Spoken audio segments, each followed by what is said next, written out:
Hello, I'm Oliver Colling, and this is my 70s TV childhood.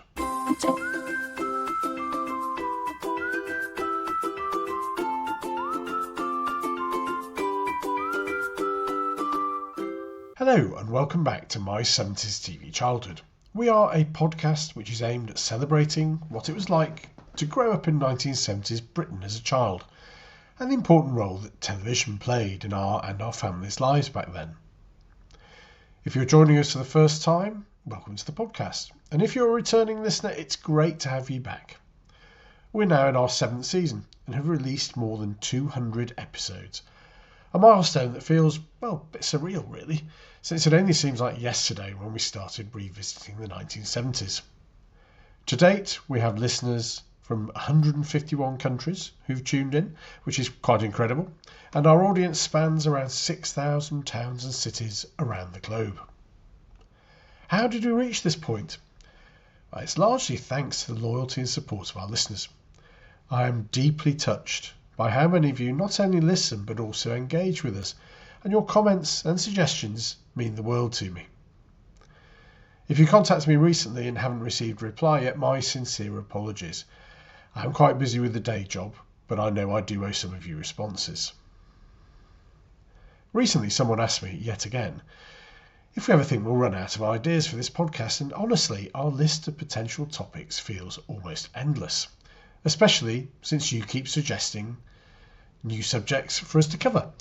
And that gives me hope that our show will continue for many, many years to come, assuming I do. A special thank you to all who reached out after our 200th episode recently. Your feedback was heartfelt and genuine, making me, to be honest, quite emotional. It's incredibly rewarding to hear that our podcast has helped so many of you not only relive some happy childhood memories, but also helped you to navigate life's ups and downs as they occur. If you'd like to share some memories or recommend topics for future episodes or simply say hello, there are plenty of ways to get in touch. Leave a comment on our blog at www.my70stvchildhood.com or connect with us on Facebook, Instagram, X, YouTube and LinkedIn. You can also email Oliver at my70stvchildhood.com. Now, this episode is due to be released in the run-up to Easter. And whether you're religious at all or not, I think that Easter's a great time. 4 days off work for a start. And it marks that transition from winter to spring, and hopes that the dark gloom of January, February and March can soon be transformed into the joys of warm weather, long walks and summer holidays. As a child, I remember Easter as a very exciting time, because of one thing mainly: chocolate. Easter Sunday would bring breakfast of boiled eggs with faces drawn on them, followed by an Easter egg hunt around the house, or sometimes in the garden if it wasn't pouring down or even snowing, as I remember on more than one occasion. And then, for the next week or two, we would all enjoy gradually devouring our eggs.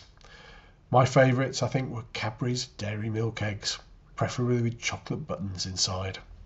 Ah, gorgeous, happy memories. I'm not sure what's happened in those years since my childhood, but I have noticed a couple of changes to Easter. And those are that the whole Easter egg thing seems to have grown out of all proportion, and the little eggs we had as kids seem to have been replaced either by ones 3 or 4 times the size, or by enormously expensive fancy chocolate treats made with exotic cocoa beans, etc. I was in a shop this week. I won't mention the brand, but it has become synonymous with expensive and admittedly absolutely delicious Christmas and Easter chocolate treats. And in this shop, there was a range of huge eggs on display, which looked absolutely great, but they were £90 each. 90 quid for an Easter egg. Now, I know I probably sound a bit like a miserable old man here, but what planet are we living on? My other observation on Easter is that where it was once one of the few times when overindulgence with chocolate was okay, it now seems just another excuse for gorging ourselves on chocolate, which most of us eat far more often than we did as kids in the 1970s. It's just not that special anymore. Okay, rant over on Easter eggs, and if anyone is still listening after that, I do hope you have a lovely Easter holiday.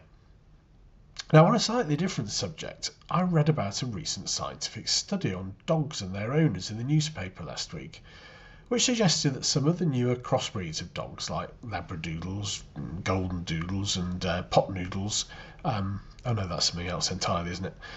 But anyway, these breeds may be more difficult to train than others, and that it isn't always the faults of their owners if they misbehave. Well, who knew?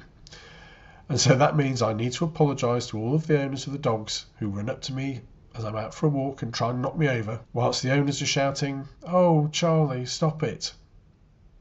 I've always thought it was the owners not training their dogs properly, and now I know it's all the dog's fault. So that's okay then. Now, before I get lots of complaints from all our dog lovers out there, I do love dogs, really, and I don't mind their exuberance. We didn't have a dog when we were kids, although my sister and I did often plead to have one, as most children do at some point. But what we did have was plenty of dogs on screen to relate to, as well as the more obvious ones like Petra and Shep on Blue Peter. We also had this dog to entertain us.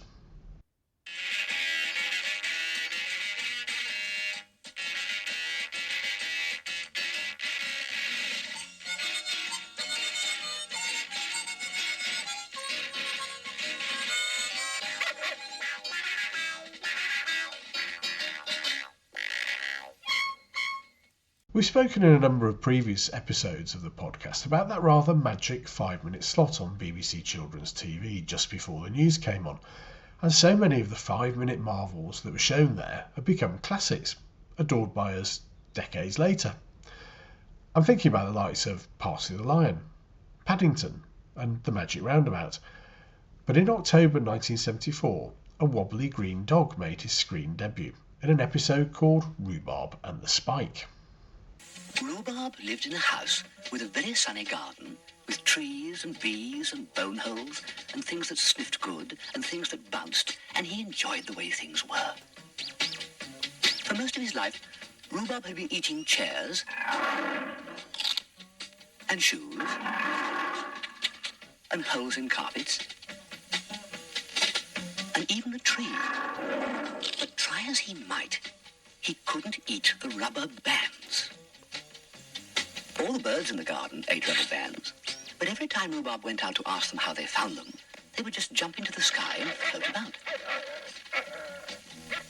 As Rhubarb watched from behind the curtains up at the house, a big fat crow with a big yellow spike plucked a big fat rubber band right out of the ground. Not 3 paws from where he was hiding. "They're spikes," grinned Rhubarb.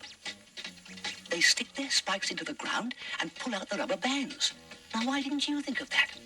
"Oh, because you haven't got a spike." "The next thing to being a bird," Rhubarb mumbled on in a knowing sort of way, "is being able to float about in the sky. And to find out how they do that, you'll have to get very close to one indeed." Now, what gets close to birds? 6.5 weary hours later, still disguised as a huge piece of bread, the birds began to bounce very close to him. "This is it," chuckled Rhubarb. "My crummy plan is working." And he lay still as still can be. From this very first episode, it was clear this cartoon wasn't quite like anything else we'd seen before. Rhubarb was a green dog. Custard was a pink cat. Although when I first saw them, I couldn't tell that because we were still watching on a black and white TV, and they lived in a world where absolutely anything could happen. The episodes were short, around 5 minutes, but within those 5 minutes, the creator of Rhubarb, Bob Godfrey, created an entire comic universe. One of the most distinctive features of the show was the narration by Richard Bryars. The tone was calm, gentle, and quietly hilarious. Bryars delivered lines with perfect understatement, allowing the absurdity of what was happening on screen to speak for itself. For example, in that first episode, Rhubarb decides to get a spike and some wings and try and be a bird. Rhubarb invents invisible friends for himself. Rhubarb has plots and plans and builds machines and puts things together that never quite work. Custard sits on the sidelines, watches and laughs. It's pretty gentle surrealism. Rhubarb ran down to the pond. Then, stopping in his tracks, he almost fell over with amazement at the sight before his very eyes. "First my smoking mouth, and now this," muttered Rhubarb. "Well, I never. A duck with legs and feet. he said, with a lip in the air. What a delightful duck, mused Rhubarb, and what pretty legs. And he dived his nose towards the water and crashed it into the ice with a thud that could be heard all over the garden. As angry as an alligator, Rhubarb demanded to know who had double-glazed the pond in the night. And as he jumped up and down, he slipped and went spinning towards the center of the pond. What fun, grinned Rhubarb. What jolly, jolly fun, he squealed. What new wonderments have you invented in your wisdom? What new games have you given to the world?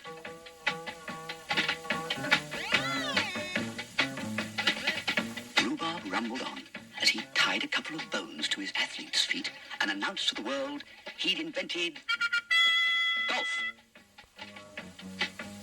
Good heavens, I think I've invented it too slippery, gulped Rhubarb.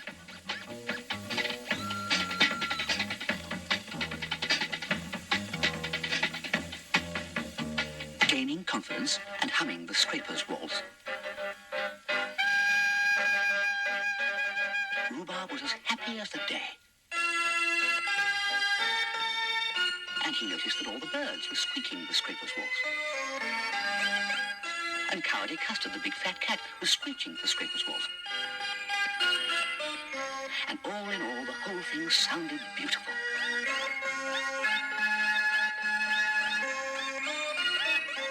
As Rhubarb whirled into a frenzied fantasia, he had indeed invented golf.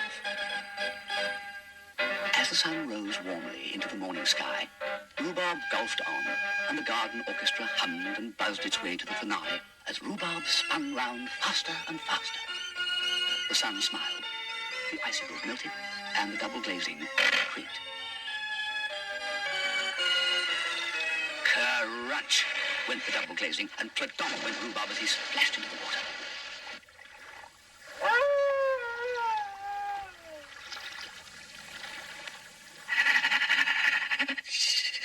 Custard broke the fence into pieces with an uncontrollable giggle, and the birds up the tree went wild with laughter. And Rhubarb was wet. As Rhubarb shook himself and scuttled up to the house, he barked with fury at the garden animals and promised them that one day he would invent ice skating.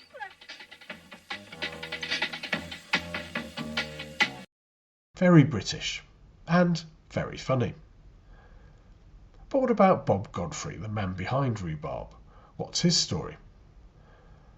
Bob Godfrey was born in 1921 in West Maitland, Australia, which may already be surprising because his work feels so deeply British. You might assume he emerged fully formed from somewhere in England, but Godfrey moved to Britain with his British parents as a child. And like many creative people of his generation, his early life was shaped by the war. He himself served in the Royal Navy during the Second World War, and after the war, like many returning servicemen, he found himself in a country rebuilding creatively, economically and culturally. And this is where things start to get interesting for him. Bob Godfrey didn't intentionally set out to be a children's television legend. He actually began working in advertising, which, as it turned out, was a perfect training ground because advertising animation in the 1950s demanded speed, creativity, working with very small budgets, and being able to create a strong visual identity, all of the things that would later define Godfrey's television work.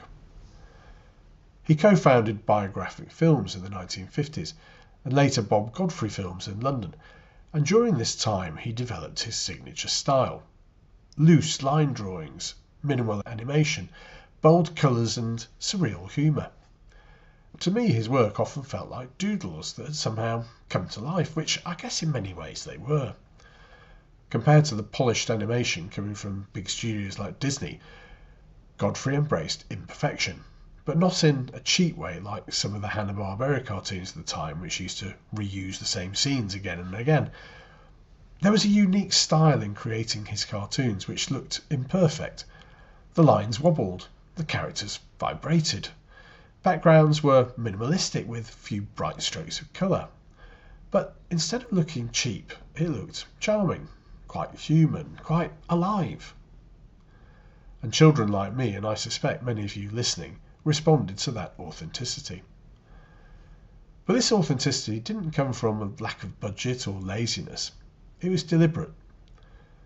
Godfrey believed animation should feel alive.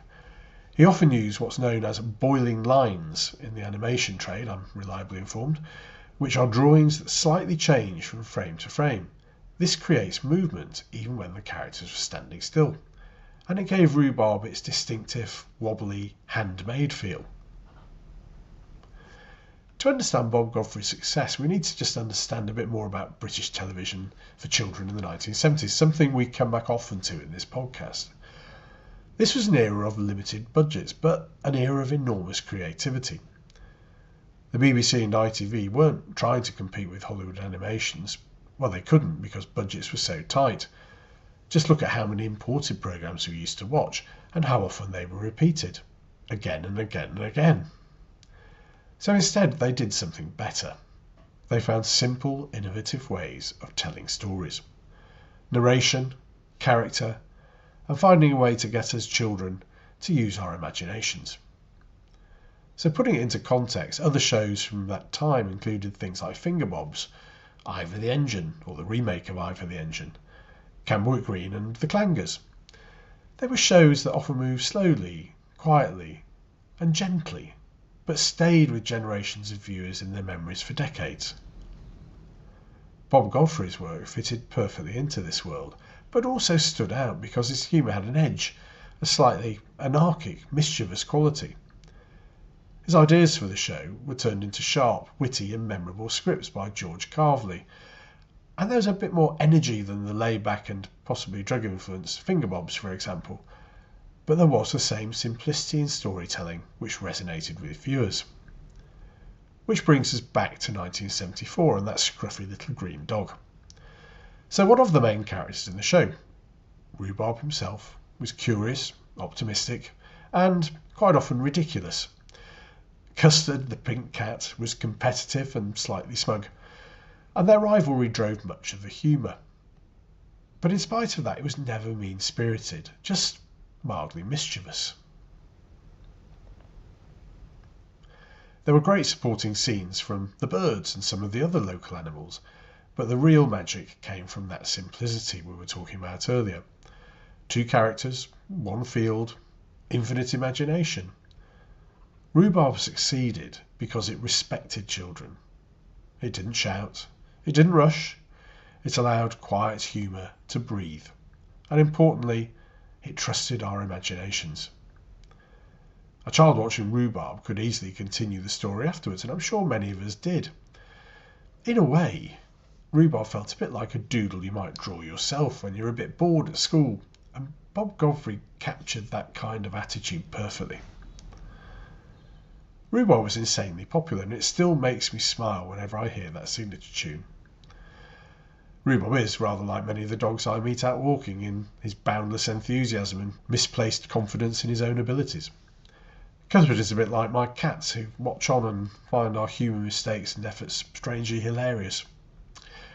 There were only 35-minute episodes made of the original show, which all screened in 1974, but have often been repeated.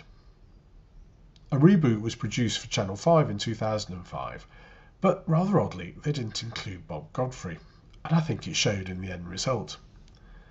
That original series was brilliant, and I could sit down and watch it now. So what did Bob Godfrey do next? Well, in the world of UK Kids TV, he popped up again in September 1976 with another animated series for that 5-minute slot between the news on the BBC. And he produced a show which is, well, it's still hard to explain, almost 50 years after it was first broadcast.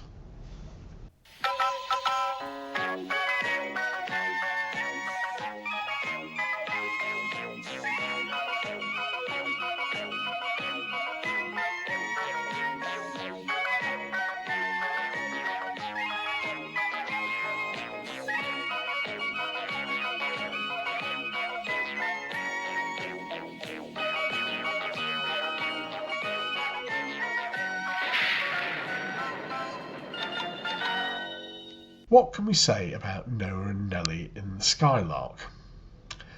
If you haven't ever seen the show or don't remember it, here's a brief description, or I'll try and give it a brief description anyway.